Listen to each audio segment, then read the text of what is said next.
Hey everybody, it's the Chris and Des Show. I'm Chris. And I'm Des. And today we're going to talk about the Fantasticks, which is playing now at the Pasadena Playhouse. Des, what'd you think? How much longer is it going to be at the Pasadena Playhouse? Do we know? Till October 2nd. Okay, so it's like one more week.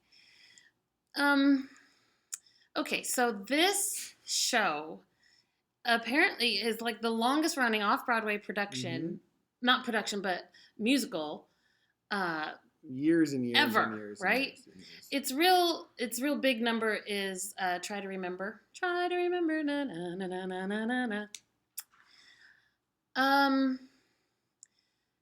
I see, here's what I don't know. I don't know if it's the show itself that turned me off, or if it was this individual production that I can't really differentiate. So I'm just going to go with it. It was the show itself, and it was maybe written that way. It felt like the show. I think maybe it was. And so it's just kind of obscure and quirky, and it tried to have Shakespearean kind of talk and be very poetic, and it just, I needed just a little more reality in there to grab me. So I wasn't on board. I mean, the performers, really, the main guy who sang that lead song, he was great. He had a beautiful voice. I don't remember anymore. It's been a couple weeks since we went. A couple weeks? Last week. Anyway. I don't remember. 16, 15. Yeah, it was... I don't think I need to see the show again. It was so quirky. Well, Chris, tell us what you think about it.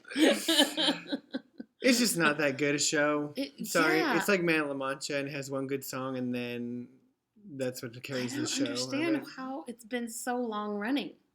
That makes no sense to me at all. It's very nonsensical in a lot of parts. So it's like, why? What is happening? What is happening? For sure, they did write two like funny, quirky, offbeat characters, like this old actor guy and his friend, and Hal Linden did an amazing job as him. I mean, he got the most out of that character you can possibly get out of it. He was amazing. And the guy who played his friend, I think his name is Amir Talai. He was great. They were both hilarious, and they were great. And then when they were gone, the whole time you're like, I wish those guys would come back. The story was just weird. Yeah, it was. And it feels like, here's what it feels like to me. It feels like if you're in this show, you'd be like, oh, I love it. It's so quirky and weird. But it doesn't translate to the audience. Yeah. It's like, oh, we get it. You guys are having fun. You're enjoying each other, whatever. But it doesn't come across. Yeah. And can I also say that we try hard to go in with good expectations with the Pasadena Playhouse, but we have been sadly disappointed many, many, many times. So Pasadena Playhouse, maybe look into some different stuff or... Well, I think to their credit, they're trying to do more new things. Like Waterfall was brand new. They're trying to do new things. Oh, they love the water on stage. There's water on stage in this. They put that in this show. I don't know if it's supposed to ever be, but they threw that in there. They do stuff like they did a Peter Pan Christmas last year that I went to see. Mr. Salazar here did not, but it was really cute. Dangerous Beauty. Okay, look.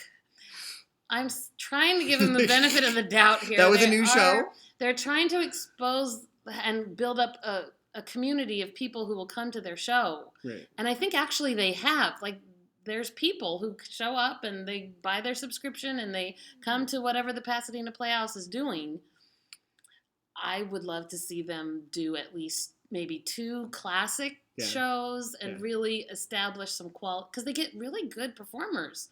The performers have been fine. It's just the stories that they've been doing. Chosen are not good. I don't enjoy. That's what I would tell them. At least for a while, go back to that. Go to the classics. It feels like to me that they are seeking out so much new stuff that they just pick stuff that's bad. Yeah, because that's all that's there. Dangerous Beauty is horrible. It's a horrible musical. Really that was horrible. Great actors. Megan McGinnis, one of the best voices in the world, was in it. But it just is a horrible story, right? And Waterfall wasn't great either. And so it's like here, we're trying to do something new and new and new. Well, maybe that's what they tried to do with this production. Fantasticks, hello, it's a classic. It's been on stage forever in New York. But it feels like it needs to be off Broadway in a small, tiny little theater where it's you and the kind five of like Godspell, where it's just like it's you. They can move around within you. Yeah. That's what it feels like. Yeah, that would have been better. And so they just need to find one that's more fitting to their audience and to that. Like Sister Act. I did see Sister Act the musical there before I went to Broadway. It was fun, very fun, and it was great. I saw Alan Menken in the bathroom, and so it was great. It was, that's the kind of show. Let's do that. We were even saying let's do. You could do a small production of Into the Woods in there. You could any Sondheim show you can do small in there, right? Sweeney Todd I saw a or production Company of Camelot there fairly recently, I would say. That it was really good, and they tried to make it cutting edge, and they tried to update it a little bit, but it was really good. But it was the Rodgers and Hammerstein. Camelot, Rodgers and Hammerstein? No. Anyway, it was the Camelotness that was great. Yeah.